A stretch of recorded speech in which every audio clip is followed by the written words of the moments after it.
I'm Rantasmo, and Life is Strange needs hella gay.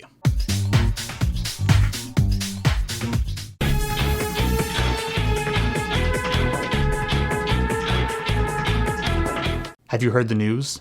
There's a killer on the loose, and they won't stop until everything is dead. I'm speaking, of course, of millennials. Napkins, cereal, golf, the Canadian tourism industry. Nothing is safe from this generation of ruthless, selfie-taking, avocado toast-gorging mass murderers. And also they're confusing everyone by having too many genders. With regard to the adventure game Life is Strange, millennials may or may not also be responsible for the death of an entire town of people. Let's back up a bit.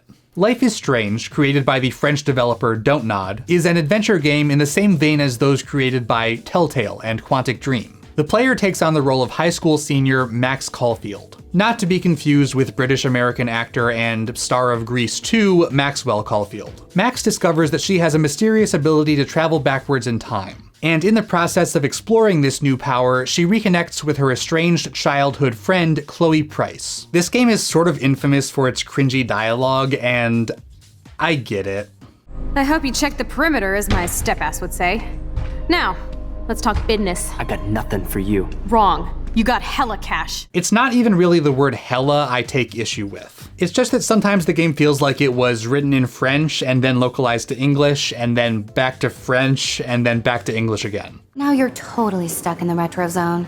Sad face. This is fundamentally a game about millennials, and it's very much entrenched in the language and iconography that we tend to associate with the word millennials, whether or not it actually represents that generation.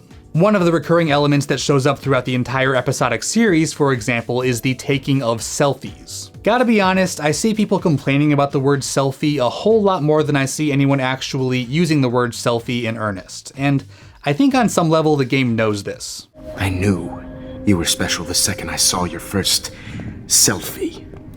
Yes, I still hate that word. The exact genre of Life is Strange is a little hard to pin down. Towards the beginning, it's sort of a slice of life, pretty white kids with problems teen drama with a magical realism twist. Over time, it becomes more of a mystery bordering on psychological horror. And there's a little bit of romance mixed in there too. Max technically has two possible love interests. There's Warren, a safe, pleasantly milquetoast nerd who isn't actually present in the game all that much. And then there is the correct choice, Chloe.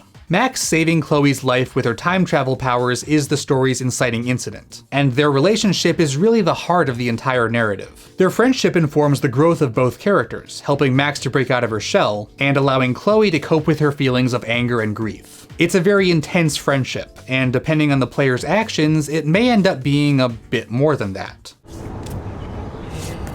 Damn, you're hardcore, Max. Now I can text Warren and tell him he doesn't stand a chance. Unless he's into girl-on-girl action. The romantic aspect of Max and Chloe's relationship is a bit muted apart from the scene I just showed you and some mild sexual tension throughout, most of which is left open to interpretation. You can bang anyone with no strings attached, rewind time, and boom! It's like it never happened. Grow up. Maybe you made a move on me and I would never know. If you do kiss Chloe in her bedroom and turn down Warren's advances, this romantic arc can potentially pay off for the story's conclusion, but here's where things get troublesome. The entire series builds up to a mysterious hurricane that threatens to destroy Arcadia Bay, the town where Max and Chloe live. Max and Chloe eventually determine that the hurricane somehow exists as a result of tampering with the timeline, and the only way to save Arcadia Bay is for Max to undo all of the changes to the timeline that she's made, most importantly that of saving Chloe's life.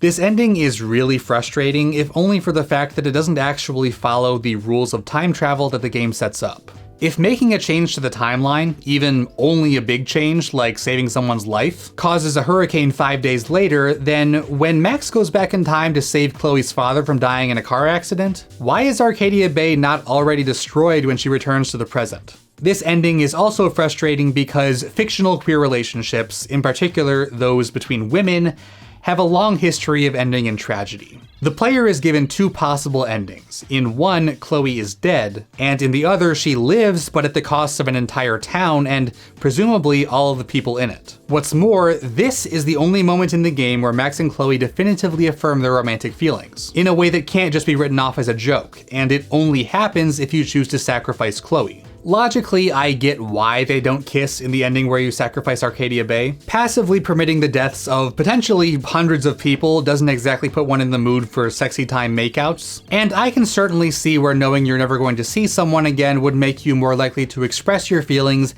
in an intimate way. The game seems to want you to choose the ending where you sacrifice Chloe. It's almost certainly the more ethical choice, and the ending cinematic is a lot longer and more conclusive. But I personally opt for the ending where you just say, F it, F fate, F these bullshit inconsistent time travel rules, F whoever decided that this girl's life was some cosmic ransom to be paid. In a vacuum, Life is Strange's ending is undeniably powerful, conveying a message about either the acceptance or defiance of fate. But in the context of a media landscape where lesbians apparently act as electromagnets for stray bullets, and where the most mainstream representations of queer people tend to come with a body count, it would have been nice to see something a bit more optimistic. Don't Nod recently announced an upcoming second season of Life is Strange, and while I can't imagine it'll feature the same characters, I'm very interested to see the direction the series will take, and whether it will continue to explore queer and millennial experiences in interesting ways. In the meantime, I'll be over here, quietly killing industries by not buying things. Take that, diamonds.